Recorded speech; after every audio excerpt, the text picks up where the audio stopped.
आयो है आयो नयाँ हिउँ परेको भ्लग आयो मेरो। म चाहिँ हिउँ परिसकेको पछाडि पुगेँ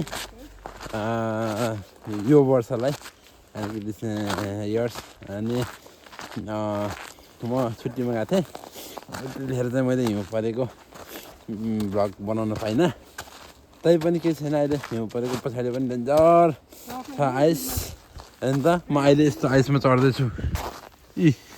यस्तो लाएर ट्याक ट्याक ट्याक हिउँ कतै केही छैन।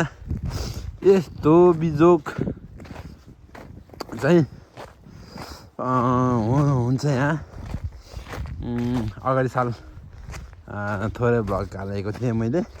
यसपालि चाहिँ मैले फुल भ्लग बनाउने कोसिस गरेको छु। यो हिउँमा चढ्नु चाहिँ नेपालमा त्यो के अरे मनाङ मुस्ताङमा पहाड चढेको जस्तै हुँदो रहेछ। यस्तो चिप्लो चिप्लो अनि फेरि हल्का यो हिउँ परेर भइसक्यो कि हिउँ परेर पनि हल्का जमिया छ अहिले। त्यसले गर्दा नि हो।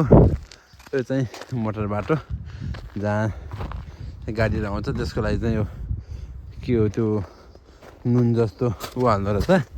अनि त्यसले चाहिँ ट्याक्क गर्दो रहेछ।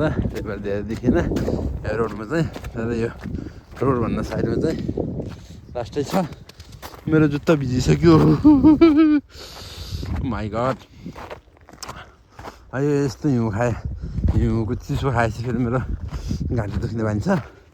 तर म आज खास चाहिँ ब्याङ्कमा जानुपर्ने काम भएर आएको। आउनु मन त थिएन, तर के गर्नु, बाध्यता। के गर्ने गाइस, आफ्नो गाडी छैन, कम्पनीको गाडी भनेको भन्ने टाइममा पाइँदैन। त्यही माथि आज मेरो हात माई गड। फुल भिडियो चाहिँ म युट्युबमा हालिदिन्छु ल। घर रुख यस्तो छ, हिउँ परेपछि केही पनि रहन्न। Okay, thank you.